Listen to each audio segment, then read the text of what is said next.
Praise the Lord. கர்த்தருக்கு மகிமை உண்டாவதாக.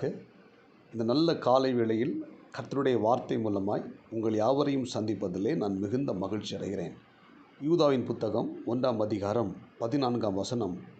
ஆதாமுக்கு 7ஆம் தலைமுறையான ஏனோக்கும் இவர்களை குறித்து இதோ 1000 தமது பரிசுத்தவான்களோடு கர்த்தர் வருகிறார். எல்லாருக்கும் நியாயத்தீர்ப்பு கொடுக்கிறதற்கும் அவர்களில் அவபக்தி உள்ளவர்கள் யாவரும் அவபக்தியாய் செய்து வந்த சகல அவபக்தியான கிரியைகளின் நிமித்தமும் தமக்கு விரோதமாய் அவபக்தியுள்ள பாவிகள் பேசின கடின வார்த்தைகள் எல்லாவற்றின் நிமித்தமும் அவர்களை கண்டிக்கிறதற்குமே வருகிறார் என்று முன்னறிவித்தான்.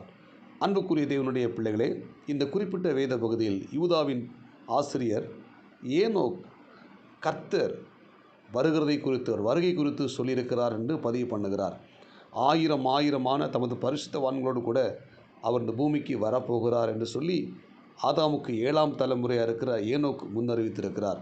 அவர் வரும்போது எல்லாரையும் நியாயம் தீர்ப்பதற்காகவும் அவபக்தி உள்ள ஜனங்களை அவங்க கிரியைகள் நிமித்தம் நியாயம் தீர்ப்பதற்காகவும் பாவிகள் பேசின கடினமுள்ள வார்த்தைகள் நிமித்தமாய் அவர்களை கண்டிப்பதற்காகவும் இந்த பூமிக்கு வரப்போகிறார்.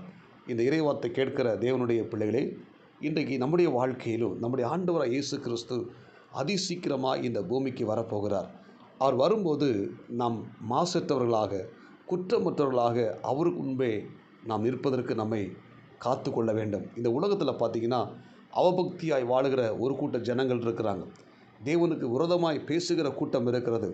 தேவனை மறுதலிக்கிற மக்கள் இருக்கிறாங்க. கடினமான வார்த்தை சொல்லுகிற மக்கள் இருக்கிறாங்க. அசுத்தமான பாவம் செய்கிற மக்கள் இன்றைக்கு இந்த உலகத்தில் வாழ்ந்து கொண்டிருக்கிற இந்த காலகட்டத்தில் நீங்களும் நானும் பரிசுத்தவான காணப்பட நம்மை அர்ப்பணிக்க வேண்டும். நம் ஒவ்வொருத்தரும் பரிசுத்தமாய் மாற வேண்டும். அல்லேலூயா.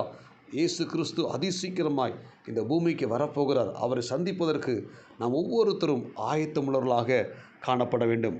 சகரியாவின் புத்தகம் 14ஆம் அதிகாரம் 5ஆம் வசனம் சொல்லுகிறது, என் தேவனாகிய கர்த்தர் வருவார், தேவரீரோடு எல்லா பரிசுத்தவான்களும் வருவார்கள். ஆமென். நம்முடைய கர்த்தர் வரப்போகிறார். வரும்போது அவரோடு கூட பரிசுத்தவான்கள் எல்லாரும் வருவார்கள். எதற்காக இந்த பூமிக்கு பரிசுத்தவான்கள் வருகிறார்கள்? பரிசுத்தமாய் வாழுகிற உங்களையும் என்னையும் அழைத்து கொண்டு செல்வதற்காக நம்முடைய ஆண்டவர் இயேசு கிறிஸ்து இந்த பூமிக்கு அது சீக்கிரமாய் வரப்போகிறார். ஆமென். எனவே இந்த இறைவார்த்தை கேட்கிற நீங்களும் நானும் பரிசுத்தமாய் வாழ்வோம், தூய்மையாய் வாழ்வோம். யாருக்கும் எந்த கெடுதலோ அநியாயம் செய்யாமல் பரிசுத்தமாய் நம்மை காத்து கொள்வோம். தேவனுக்கு பிரியமில்லாத காரியங்கள் நம்முடைய வாழ்க்கையில் இருந்தால் அதை அகற்றி போடுவோம். வேதனை உண்டாக்குற வழிகள் என்னிடத்தில் உண்டோ என்று என்னை